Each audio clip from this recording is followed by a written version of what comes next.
Bom, pessoal, acabou. Pode pegar o lenço, porque hoje vai ter choro no banheiro do Palácio da Alvorada, porque saiu o Datafolha e desastroso pro Bolsonaro. Ah, o Bolsonaro cresceu um pouquinho, mas o Lula não cai. E se o Lula não cair, a vitória é no primeiro turno, como esse Datafolha tá mostrando. E o problema é que assim, quando que o Bolsonaro vai crescer? Não dá mais tempo. O próximo Datafolha vai ser quando? Em setembro? Em setembro, faltando poucas semanas, o dinheiro de doação de campanha não vai cair. Então assim, é o desespero total, uma semana péssima para Bolsonaro, que na semana passada até houve uma certa euforia injustificada, mas agora uma semana horrorosa para o Bolsonaro e eu sei que você gosta disso, então já vale o seu like, então clique no botão de gostei e também coloque nos comentários o que você achou do resultado do Datafolha, quero muito saber a sua opinião. E o Datafolha corroborou aquilo que nós estamos falando desde o início da semana. A distância do Lula para o Bolsonaro está na casa ali dos 12%. Todos os institutos têm mostrado essa diferença, independentemente da metodologia de pesquisa empregada para a coleta dos dados. O IPEC mostrou isso, o FSB mostrou isso, qual foi o outro? O Quest mostrou isso e também o Datafolha. Todos eles mostram a diferença de Lula para Bolsonaro na casa ali dos 12%. O Datafolha mostrou 15%, mas na margem de erro também está nos 12%. Ah, na semana passada a FSB mostrou 7%, só que no limite da margem de erro 11%, ou seja, a distância está na casa dos 12%. É uma distância muito grande que também é refletida na pesquisa espontânea. Pesquisa espontânea é aquela que a pessoa chega e pergunta em quem que você vai votar? E a pessoa já fala logo o que vem na cabeça. E na pesquisa espontânea, Bolsonaro tem 28% e Lula tem 40% das intenções de votos, ou seja, 12%. E com esse resultado fica muito difícil para o Bolsonaro tentar fazer qualquer coisa. E na pesquisa estimulada, o Lula ele tem 47%. Esse já é o terceiro levantamento seguido do Datafolha, mostrando o Lula com 47%. E o Bolsonaro saiu de 29% e foi para a casa dos 32%. Ou seja, a distância deles está de 15%. Bolsonaro teve um crescimento, mas é aquele crescimento dentro ali da casa dos 30%, que todos os outros institutos estão mostrando também, como foi mostrado pelo IPEC, como foi mostrado pela FSB, como foi mostrado também pela pesquisa Quest. Esse aí é o teto que o Bolsonaro vai ficar oscilando e se você for ver, essa é a oscilação desde o início do ano. O meu gráfico estava mostrando o Datafolha desde junho do ano passado, mas a partir do início do ano, Bolsonaro fica aí oscilando dentro dessa casa dos 30% e o Lula estabilizado, também oscilando pequenas quantidades ali nos 45%, que todas as pesquisas têm mostrado essa tendência. Ou seja, tendência de derrota para o Bolsonaro, com o Datafolha sacramentando uma péssima semana para o presidente da República. Você concorda com essa minha percepção? Coloque nos comentários e, claro, se inscreva no canal. Porque na semana passada houve uma grande euforia por parte dos bolsonaristas, super valorizada, obviamente. Primeiro com a pesquisa da FSB mostrando uma distância do Lula para o Bolsonaro na casa ali dos 7%. Depois, o início do pagamento do Auxílio Brasil de R$600 na terça-feira, dia 9. Falaremos do Auxílio Brasil daqui a pouquinho.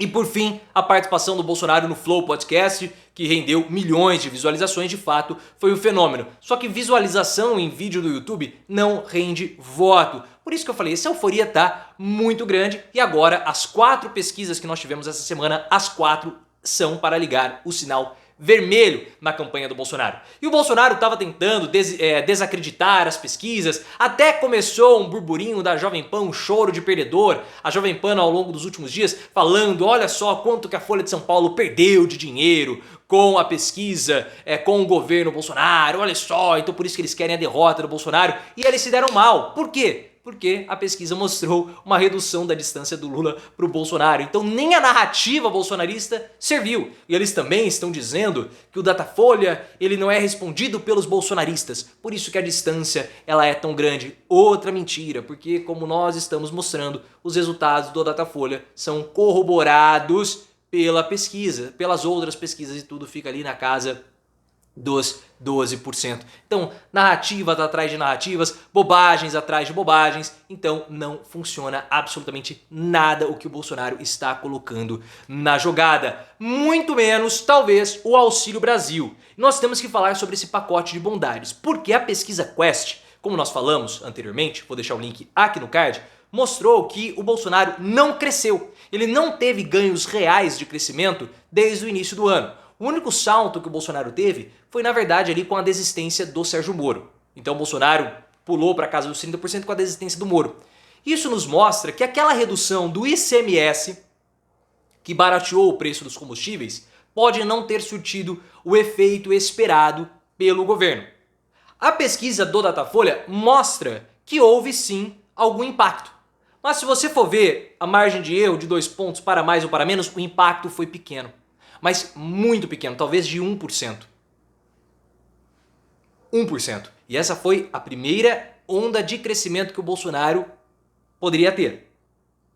Datafolha mostrou o crescimento com relação a isso, a Quest não. Ou seja, o crescimento é pequeno. A segunda onda de crescimento é referente ao Auxílio Brasil turbinado. As pessoas estão falando que o Auxílio Brasil não surtiu efeito. Calma! Eu acho muito precoce falar que o Auxílio Brasil não surtiu o efeito esperado.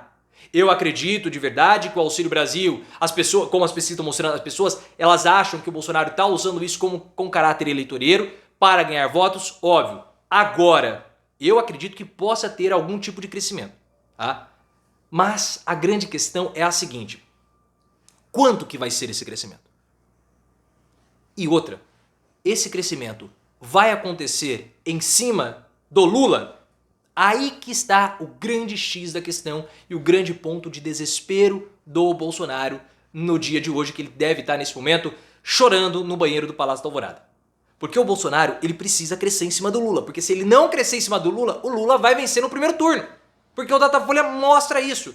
E a redução do ICMS não trouxe votos, não trouxe crescimento do Bolsonaro em cima do Lula. Porque o Lula manteve 47% e o Bolsonaro cresceu. E se o Auxílio Brasil não trouxesse crescimento? Aí que está a grande questão do Bolsonaro e você precisa se inscrever no canal agora, pessoal. O Bolsonaro, nesse momento, o que ele precisa, ou ele tem que fazer, é mostrar que ele tem chance de ir para o segundo turno e ser competitivo. Porque se ele não mostrar isso, as doações de campanha não vão cair e vai faltar fôlego para a campanha dele lá na frente. Porque vocês sabem que a estratégia adotada pelo PL não é priorizar a campanha do Bolsonaro, mas priorizar a campanha dos deputados federais. E o dinheiro do fundo vai para a campanha dos deputados federais. O PL precisa de mais 400 milhões da campanha e o Bolsonaro tem que pegar esse dinheiro. Se o Bolsonaro não conseguir essas doações, a torneira vai fechar e vai faltar gás. Só que como ele não tem demonstrado reação ainda, o dinheiro não vai cair, fica mais difícil, míngua. Ah, mas ele cresceu, mas o Lula não cai. O que nós temos que avaliar agora é qual é a queda do Lula. O Lula não cai. Ah, o Lula está estabilizado, não tem mais para onde crescer. Tudo bem, o Lula não cresce, mas também o Lula não cai. Essa é a grande questão do momento. Lula não cai, Bolsonaro cresce, mas não a ponto de fato ameaçar, porque eles ficam oscilando naquela margem ali de erro e o Bolsonaro não vai ter o dinheiro de doação de campanha.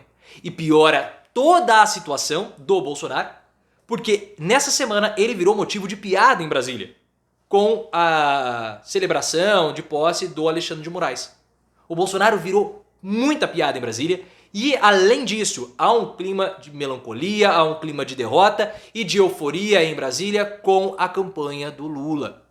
Então, os eixos de poder em Brasília começam a serem deslocados justamente para olharem para o Lula. E esse clima, podemos colocar assim, favorável ao Lula, desfavorece as doações de campanha do Bolsonaro. Ah, mas e aqueles empresários das conversas de WhatsApp, aqueles empresários golpistas? Nada, aquilo é bobagem, pessoal. Aquilo é bobagem. São pessoas que nem ao menos entendem o funcionamento do capitalismo.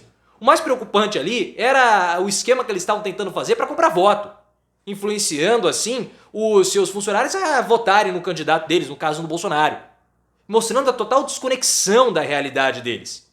Porque o Luciano Heng foi punido por isso, eles estavam lá discutindo compra de voto. Que absurdo!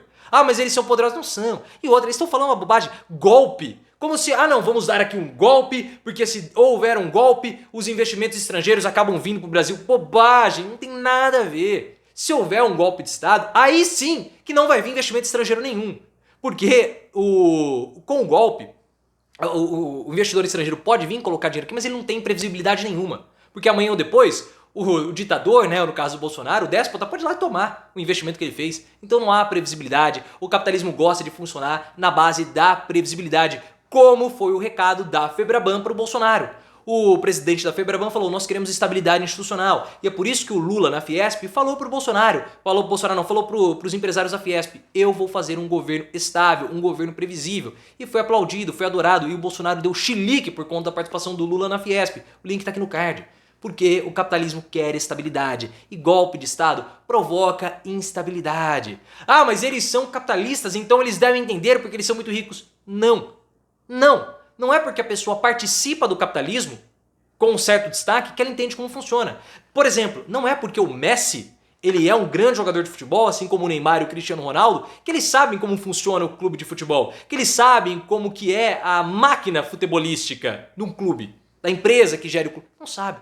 Mesma coisa dos empresários bolsonaristas. Não vai ter golpe nenhum, eles estavam tentando, na verdade, era comprar votos, mostrou o quanto que eles são ignorantes, né? Mas também com o dinheiro que eles podem ter, eles podem fazer o que eles quiserem, pode ser ignorantes mesmo, eu queria ser ignorante com a conta bancária deles. Você gostaria? Coloca nos comentários, eu acredito que sim. Então mais um dia melancólico para o Bolsonaro, 4 pesquisas desastrosas numa semana péssima para Bolsonaro, ligando o sinal vermelho.